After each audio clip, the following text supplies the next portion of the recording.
¿Qué son en Georg Wilhelm Friedrich Hegel el espíritu subjetivo, el espíritu objetivo y el espíritu absoluto?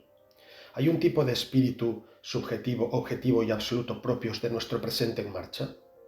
Es lo que quiero preguntarme en el comentario crítico de hoy. Y la pregunta tiene como objetivo no solo lo que se pregunta, sino también hacer a Hegel más accesible y operativo, en la medida en la que ello sea posible.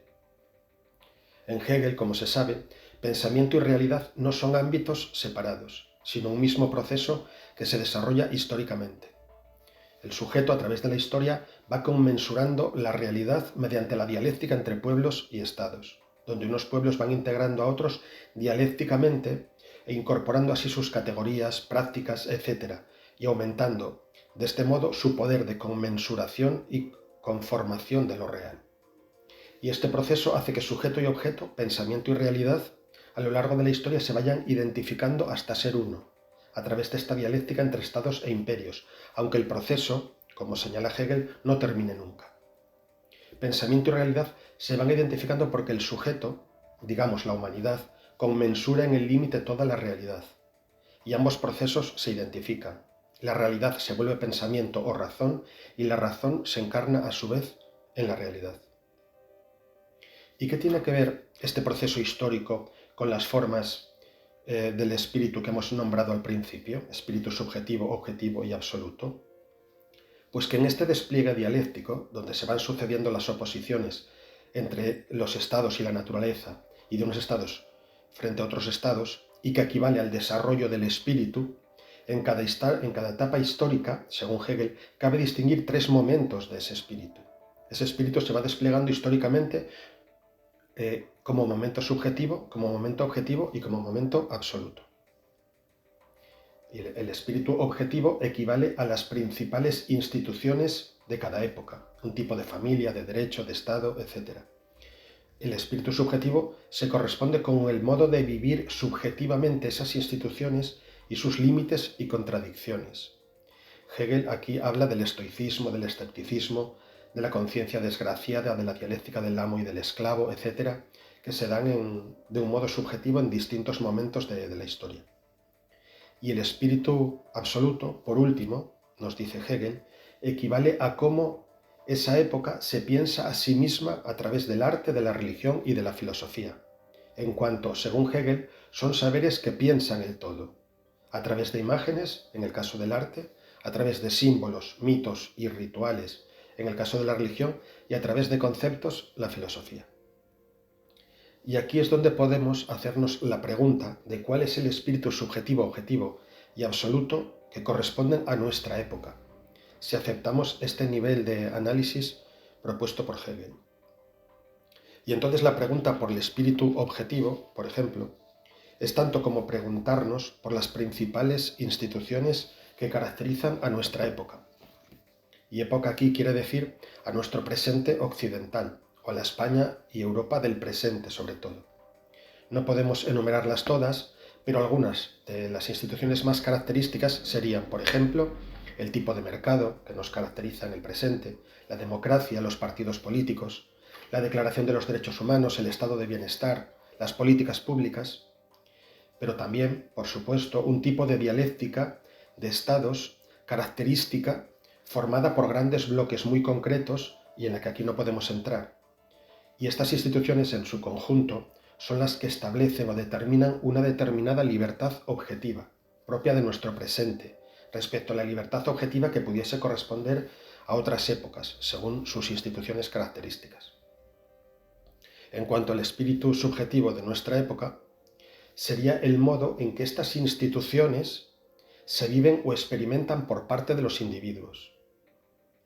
Es un mundo sin referencias tradicionales estables, familia, religión, comunidad, tradiciones, con pluralidad de creencias y formas de vida, y además débiles y cambiantes, lo que se expresa en formas como el individualismo, el nihilismo, la angustia, individuos flotantes o individuos masa, y siempre a expensas de la propaganda, de las ideologías, etc.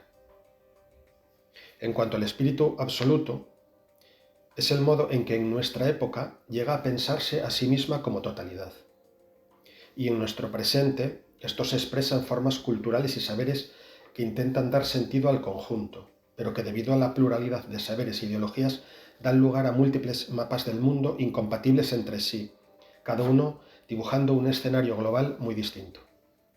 Desde un punto de vista idealista, tenemos el mapa posmodernista, la propuesta de mapa posmodernista, según la cual la realidad se presenta como una pluralidad de discursos, relatos e interpretaciones sin jerarquía objetiva entre ellos, como si todo tipo de saber fuese relato, incluidas las ciencias y las técnicas. Y desde este tipo de mapa, el sujeto se mueve entre múltiples perspectivas incompatibles, perdiendo en gran medida la capacidad crítica y quedando fácilmente preso de ideologías o en una posición indiferente respecto a todas ellas, de un modo flotante. Desde el punto de vista del materialismo, tomando como referencia, por ejemplo, el materialismo filosófico, el mundo se entiende como el estado del mundo que se nos determina en función de nuestro poder de conformación del mismo, a través de nuestras operaciones, aparatos, ciencias y tecnologías. De ahí que no haya lugar al relativismo o el escepticismo, pues no se puede negar hoy el poder que ofrecen las ciencias y las tecnologías y que se mide fácilmente en la potencia técnica que permiten estas ciencias y técnicas respecto a otros saberes y praxis alternativos, y sin que estos saberes agoten la realidad, en contra de lo que pensaba Hegel, pues hay partes del mundo que no son accesibles a nuestras operaciones y aparatos y que siempre nos desbordan. Y no solo que no son accesibles en el presente, sino que serán siempre inaccesibles, ¿no? Es lo que se expresa en la idea del ignoramus e ignorabimus. Y por lo tanto, estas partes que son incognoscibles, inconmensurables, no son conmensurables y nos imponen continuamente sus inconmensurabilidades. Además, los saberes y praxis están siempre dados en el marco de estados e imperios, enfrentados entre sí y en cuya dialéctica no hay que esperar síntesis superiores o progreso global, pues el progreso global es un mito. Solo hay progreso parcial y limitado por parte de algunos saberes. Hay dialéctica, sí, como señalaba Hegel, pero sin un esquema de progreso como el esquema de progreso global propuesto por Hegel. Y tampoco hay que esperar síntesis entre ética, moral y política, pues entre ellos hay incompatibilidades objetivas. Ni por supuesto cabe esperar síntesis entre estados. Hay estados e imperios con mayor capacidad y poder que nunca sobre la naturaleza y sobre otros estados, pero enfrentados a muerte y cuya fortaleza no significa más bienestar o más conocimiento o más libertad para los individuos, pues la libertad objetiva de los estados y la libertad subjetiva de los individuos no son correlativas. Los imperios más fuertes no son necesariamente imperios generadores, sino que incluso pueden llegar a ser imperios depredadores o imperios generadores de nuevas formas muy sofisticadas de explotación del hombre por el hombre. Y hasta aquí una posible lectura del presente a través del aparato conceptual de Wilhelm Friedrich Hegel.